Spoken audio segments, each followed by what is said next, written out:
weekend, Edgar Wright's The Running Man debuted in theaters, and it absolutely bombed. It cost $110 million to produce, and it only grossed $28 million globally. There is no possible path to profitability at this point in time outside of a miracle. This is not underperforming. It's not disappointing. It is an absolute bomb that will lose a lot of money. So here's 9 reasons that The Running Man bombed at the box office.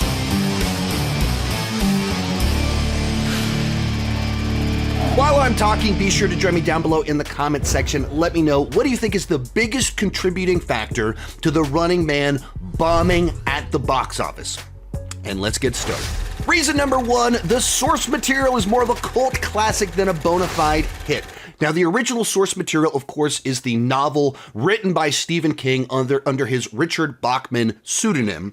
And it wasn't like this was a gigantic hit in and of itself. It was just this niche dystopian sci-fi story that someone happened to get the license for or option it to make a movie out of it. And then they found out afterwards it was actually written by Stephen King and they got a good deal on it. Then they make the Arnold Schwarzenegger movie, which certainly is remembered fondly amongst Arnold fans as one of the movies from his golden era, but it only grossed $37 million in the United States on a $28 million budget. There don't appear to be the global numbers out there, but as a point of reference, the original Arnold movie made $37 million in the United States. 3 years later, Total Recall made $120 million just in the United States only 3 years later, 4 times as much money. And then it made $260 million globally, which in 1990 was a lot of money. Total Recall was dramatically more successful than The Running Man. And when they remade Total Recall a little bit over 10 years ago, it only made $200 million. $200 million is not a small amount of money. But when you're talking about spending over $110 million on a project, all of a sudden you need to make a lot more than that. And a remake of a more popular film only made $200 million. So the likelihood that a remake of The Running Man making substantially more money than the Total Recall remake was always a stretch. Like, if you just look at the track record of which of these is more popular, more high profile, likelihood, it just didn't make a lot of sense to spend $110 million, which means it needs to make like $300 million to actually be profitable. The history, the track record of Running Man does not justify spending that amount of money. Reason number 2, Edgar Wright is simply not a hit maker.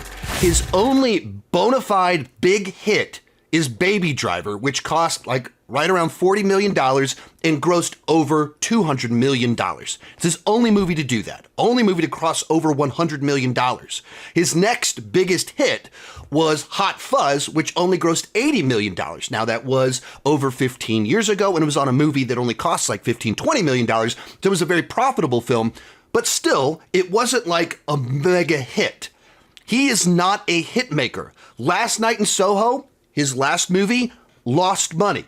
You could say a little bit of that was COVID, perhaps, and it was a change of genre, but it only grossed $20 million globally. That was his last movie. And something like Scott Pilgrim, which is an internet favorite, like, it only made $50 million. It lost money for the studio. And so Edgar Wright is someone that like film Twitter and cinephiles love, but that's never translated outside of Baby Driver into box office success. And so once again, trusting him with a property that itself is not actually a proven commodity, it's not proven to be successful, the combination doesn't actually translate into big box office. Reason number 3, Glen Powell doesn't sell tickets. Now, I don't say that to pick on Glen Powell. I don't think we're in the era of movie stars anymore. I don't think anyone can just open a movie by slapping their name onto it. So, marketing this film as a big Glen Powell vehicle, I don't think will translate into tickets being sold. And I don't think that's like, I don't think you could swap anybody out. Like, maybe Tom Cruise. Like, maybe there's like a couple of these just legacy actors from the past that could have moved the needle had they been the person leading the film. But you swap Glenn out for Chris Evans, Chris Hemsworth, any of our Chris's, I don't think that dramatically moves the needle for this film. I don't think there's any name that sells tickets.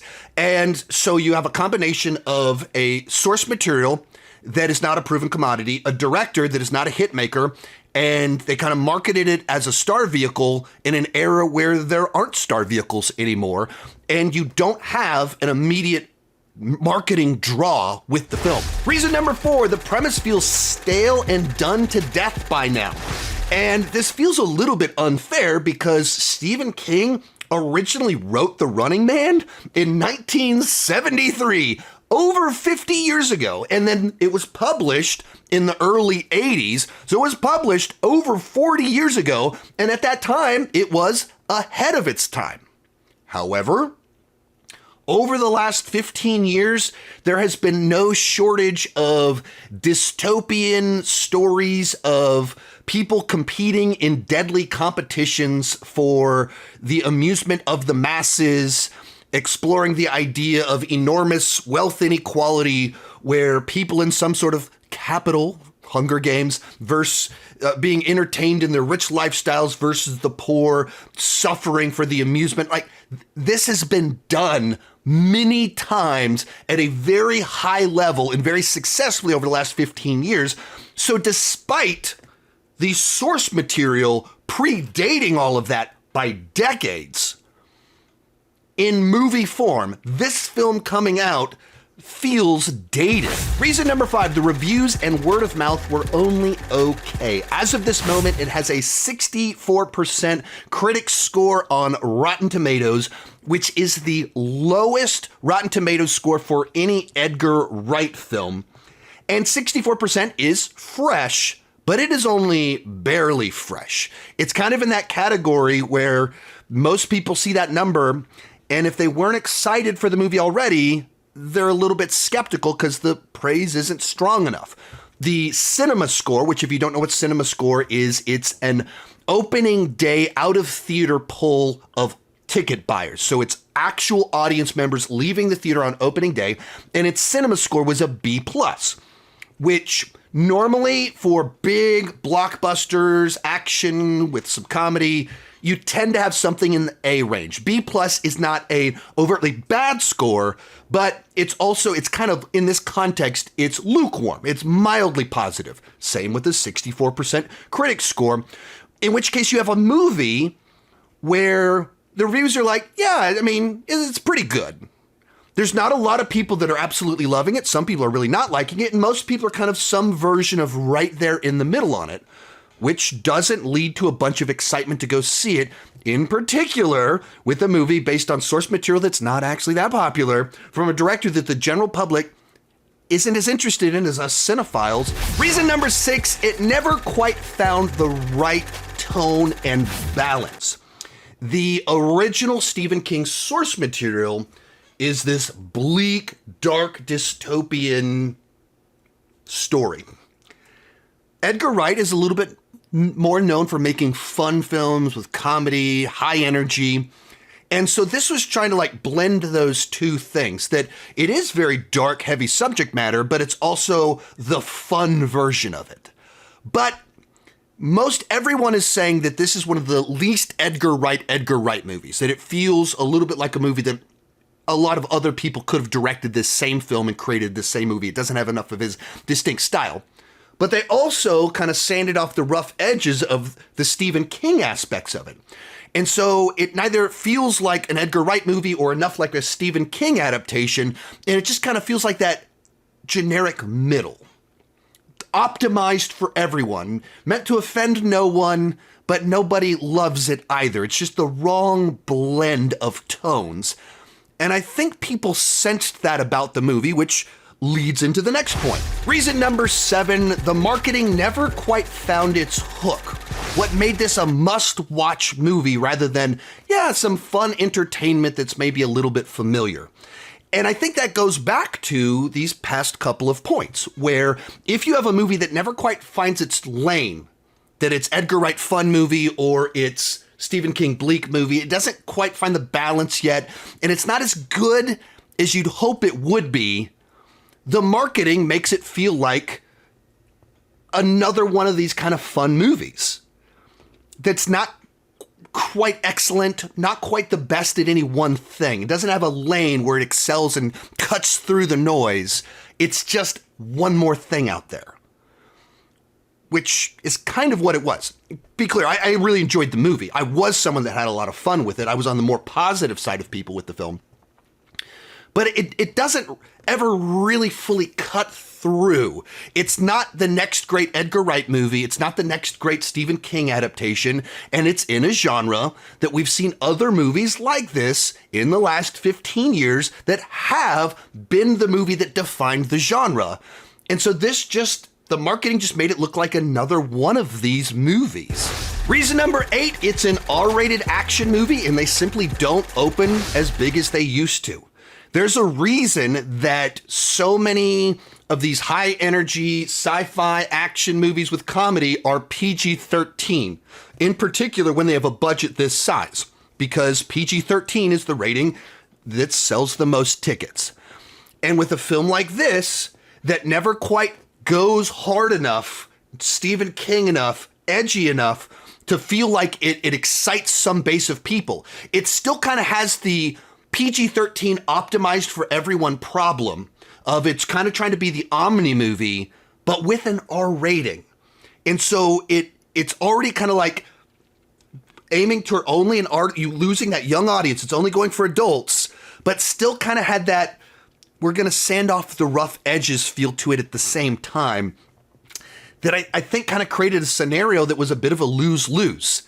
And they made a movie that should have been a more niche film with a much lower budget that was designed to really target that R-rated audience. It needed to have a harder edge. It needed to be more Stephen King. And so that group of people would be really excited about the movie.